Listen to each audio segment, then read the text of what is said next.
There are TikTokers and YouTubers, but why are there no Instagram stars? Well, let me tell you. Instagram is the most difficult platform to blow up on, and it all comes down to supply and demand. The average Instagram user spends 30 minutes a day on the app, but there's more than enough content to go around, and what I like to call their literal lake of content. This lake, to be exact, Lake Michigan, the 5th biggest lake in the world. There's tons of kinds of content on Instagram that you could spend your 30 minutes watching, from Instagram stories to posts to live streams to IGTV to shopping to, of course, Instagram Reels. Meanwhile, on TikTok, the 52 minutes a day spent on the app are spent in one place, on the For You page, full of people who have made a TikTok.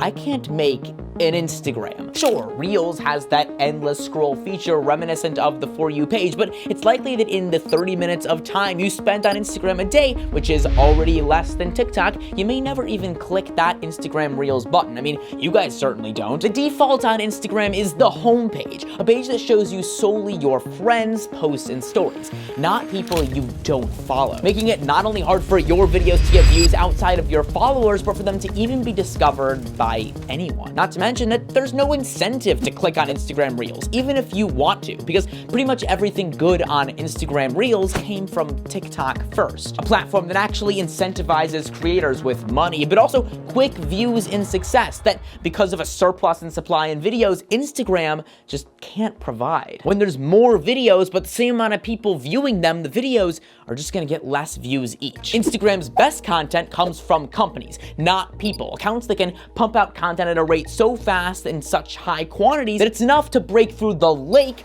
of other content and actually be seen. Independent creators have very little chance of being seen on Instagram, and even if we did, there'd be no reason for it because Instagram is not a viable place to build a career.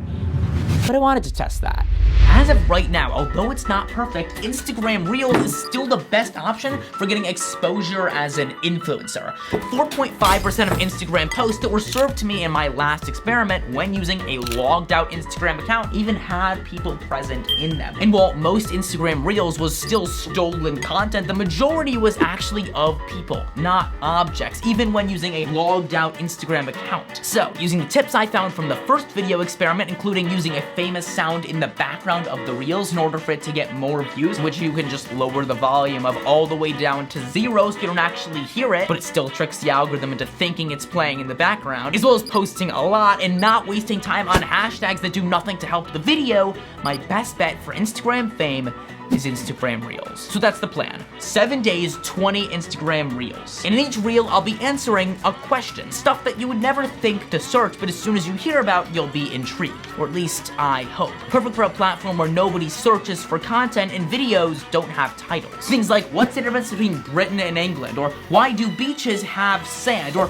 what's the royal family's last name? And maybe in doing this, I'll be able to replicate what I did on TikTok, where in 7 days and 20 TikToks, I finished with right around 100,000 followers. Got 1 week. Here we go.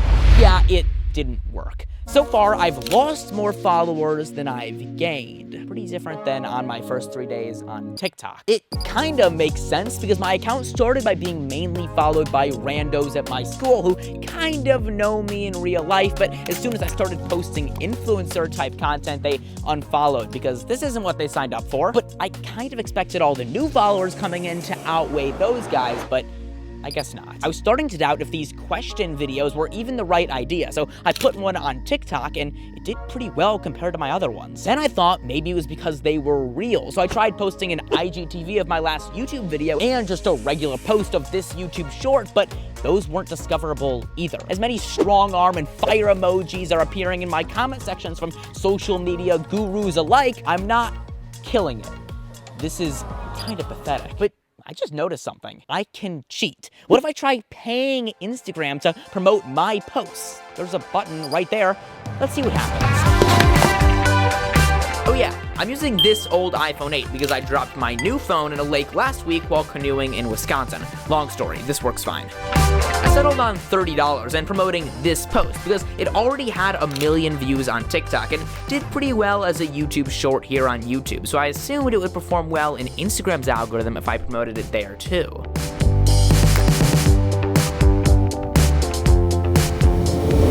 While we wait for the results on that, we need to talk about Instagram's future. I did an entire video about the inevitable death of Instagram if it keeps going at its current rate, as it tries to be the jack of all trades but master of none. And then in a direct response to my video, thanks Instagram, Adam Mosseri, head of Instagram, releases a controversial statement confirming my theory. He said that, let's be honest, there's some really serious competition right now. TikTok is huge, YouTube is even bigger. I shared a lot about what we're trying to do to lean into that trend, into entertainment and into video.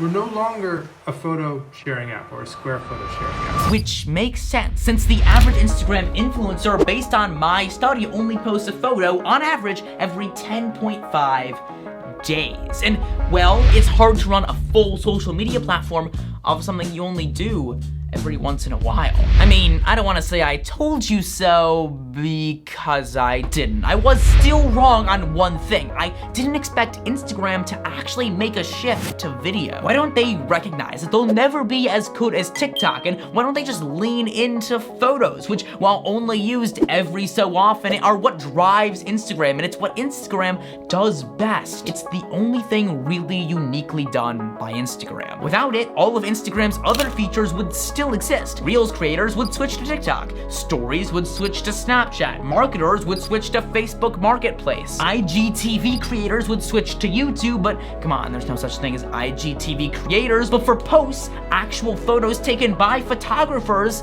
there would be nothing left after Instagram. And even if another social media for photos did come along, it would never be as well thought out as Instagram, that's been around for 11 years. And plus, even if it was, Instagram with 100,000 users would suck. A social media needs a ton of people in order for it to feel social. But Adam Mosseri did say that he was going to experiment more in the space of what we call recommendations, so showing you things in feed that you may not be following yet. And that is positive news, at least for me, which reminds me, let's take a look at how the promoting is going. Yeah, Instagram sucks. I paid $30 for the promotion, and it said I was guaranteed 3,100 to 8,300 views, but the video only gained 1,020 views. It says it's reached 7,393 people, but I guess this is just a count of impressions, like the people who saw the clip playing silently in their Explore page, which is dumb. That'd be like saying this YouTube video got 7.4 million views.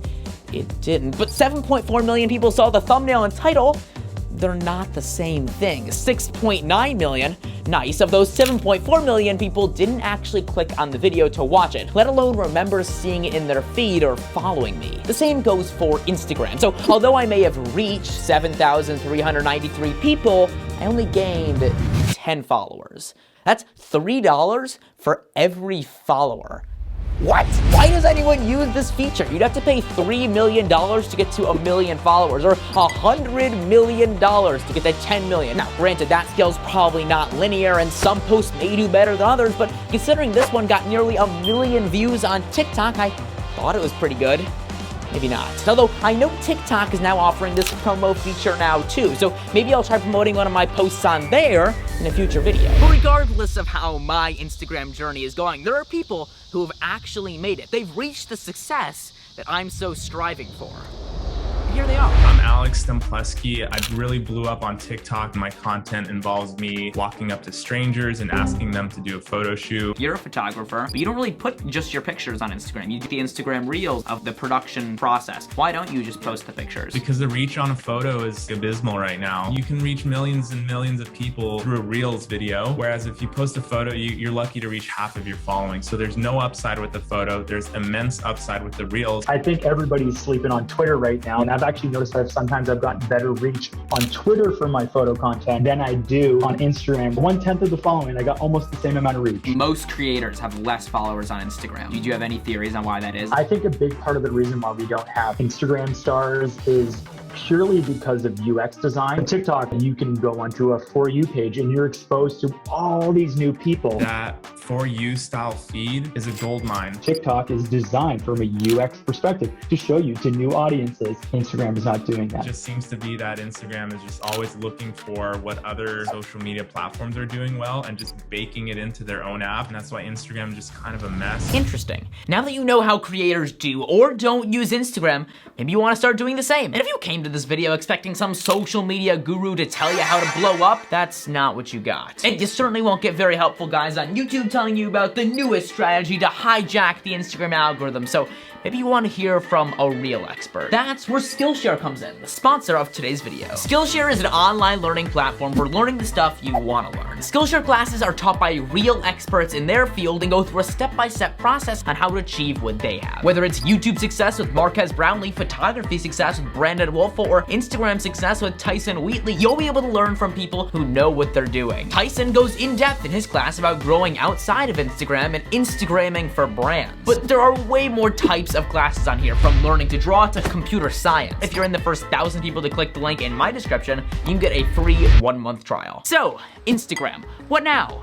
Well, I'll keep using the app and posting photos like everybody else. You should follow me on there, but at least not yet. This app is not in the same place as everything else. At least, I think. We'll see what happens. But if there's one thing I know for sure, it's that you should ring my like button and subscribe to my bell, because as always, we'll see you next time.